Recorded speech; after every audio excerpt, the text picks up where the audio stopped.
Stars and Stripes RC here with another one. The FMS 1400 millimeter P-40. I sold one to get this one. It's kind of how I roll. When I want something new, I'll see what I'm more or less tired of flying or whatever, and I'll sell it to get another one. But this one came direct from China. I want to put a shout out to FMS and the customer service person that I always deal with, Rachel. I asked if she could put a priority on this as far as shipping goes. Normally it said 10 to 15 days to ship, and I got it in 3 days. So a big thank you to Rachel and FMS for putting a priority on this shipment for me. This one is the version without reflex. So it was a little cheaper if you're buying one with or without the reflex, which I don't use anyway. So the features on this is new and improved low density EPO foam. Just gives it a lightweight airframe. It has retractable main and rear landing gears. The full scale split flaps, and they're lined with plastic, and I'll show you that later, which helps keep those split flaps from being, coming in and not being flush perfectly. It has the ball link push rods, which I like. It has a servo box design for easy servo access. I'll show you that also later. I do like that feature on some of their planes. They have that on. It has a new removable sliding battery tray. I always thought this came standard with a sliding tray, but maybe it didn't. I'm not sure. It does say that it's come with a new 4258 motor, which I'm hearing gives it more speed. We'll find out tomorrow when I do the maiden video, or maiden flight and video. It has 17-gram digital metal gear, servos, and an 80-amp Predator ESC. The scale CNC metal shock absorbing landing gears come standard on a lot of their stuff now. And it has big tires and wheels on it, which I'll show you, which will be excellent for grass handling. So without further ado, let's get into the box just to see what it looks like.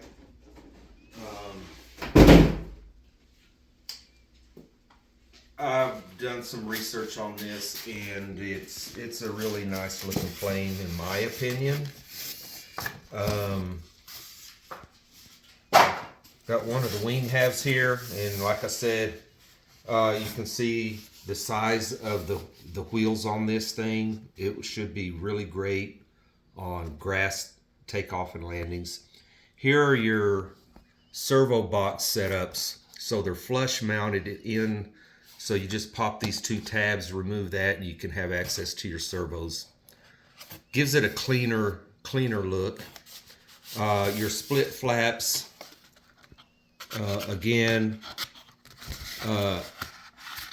well, I thought they were lined with plastic, but they're not. But they are very rigid, so you can see that that's going to close nice and flush there. Your aileron hinges, I really like. They could have got that painted better, but they're inside of the wing, as you can see here, here, and here. But unlike normal hinges, I like that a lot as well. The decals are peel and stick, but that's not a huge deal. The top of the wing has the same decal on the top. and you can see the camo scheme. The finish on this particular wing half looks really nice. The paint looks really good. It has your wingtip navigation light here, and it'll have them on the bottoms of the wings as well.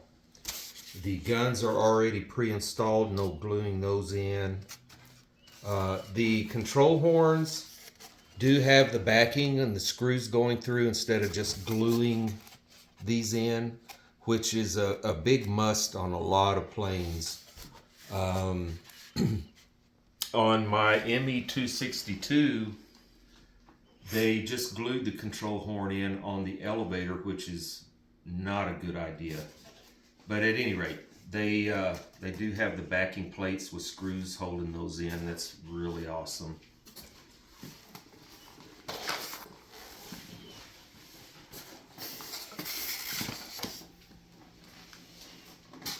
Alright, we've got your spinner. It's a 3-bladed prop.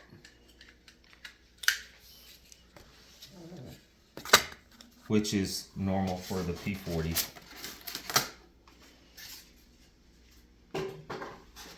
The rudder, again, as you can see, it does look like they did glue the control horn in on the rudder, but it looks very beefy. It looks like it's been, you know, it goes in there quite a ways. I don't see any reason why that would come loose on you. Again, all the ball links are really great. It has the same inside pin hinges on the rudder, and you can see how, I mean, that is just beautiful how that, no foam hinges, so this is going to have excellent play in those surfaces.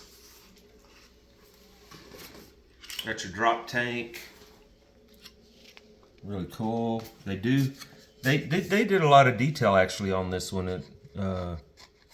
With these little pieces, they did go to good detail on this drop tank rivets. Really nice.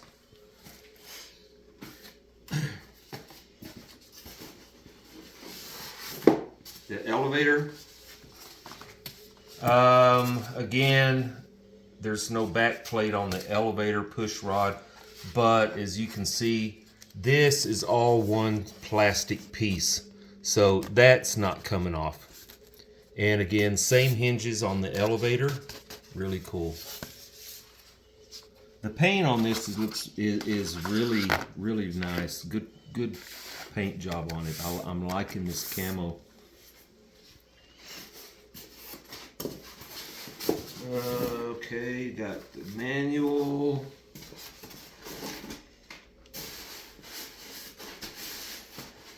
Miscellaneous parts for the wing. Hold down the push control rods, screws, etc. Select the fuselage is next. What I'd like to do is set that aside and get the other wing half out first.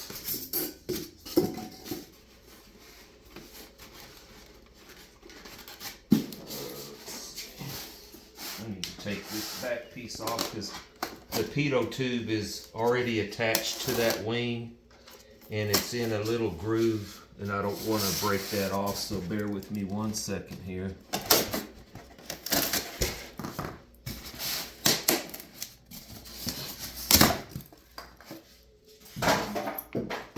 It has the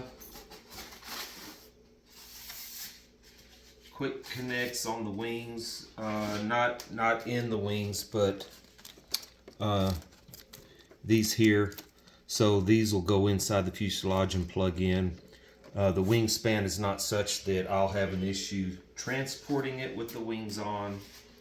So, and as you can see, like I said, the guns are already installed. Pitot tube is already installed. It's the same as the first wing that I showed you.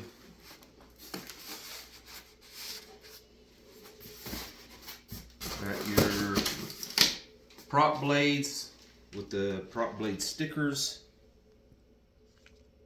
That's going to look really nice on the prop blades. And then your wing spar.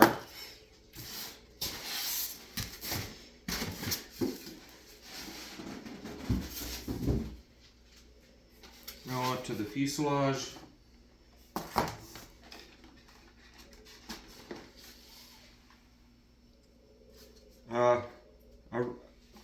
I like the P-40. I like the Mustang better, but the P-40 is awesome. I like the decal on the front, and that looks to be water slide there, which is nice, as well as the nose art. Well, the nose art is a peel and stick, and that's a peel and stick. But at any rate, and then got one here. This is a water slide here. This stuff here is all peel and stick. But either way, I'll as always I'll coat this with some water-based Minwax. Seal the foam, seal the stickers so they don't peel off. It's really cool. They got a gun sight up front. Your guns are up front here. The pilot could use, I mean, it's an okay pilot. They didn't go to any lengths to do much on the cockpit other than the instrument panel up here, and then just put a bus of a pilot in there. But it's all good. Looking on the inside, nice. They put in the EC5 connectors. It looks like there's plenty of room for a receiver here. The battery tray. I always like when they have these battery trays. It makes it so much easier. Once you get the CG, if the battery goes forward or aft, you can make your mark on the tray where to put it every time. I'm going to guess that with the front of the battery flush here back, it'll be at its CG point, but I'll see once I get to that point. But it makes it a lot easier to get your battery in and out. Positive snap for that to hold it in. They put the servos in a plastic cross members instead of gluing them in foam or using wood. That's a plus too, because you get better hold on those screws in that plastic. But all in all, it's a really nice looking plane. I'm excited to get it out tomorrow and get it in the air and get a video on it. And if you're watching my channel, Stars and Stripes RC, look for that video hopefully tomorrow. I've got a little snag in my P-51 remake. Callie failed to make part of the decals for it. I'm having to get in contact with her. Hopefully I'll still get that remake video done soon. But at any rate, this is Stars and Stripes with the FMS 1400mm P-40. Thanks for watching.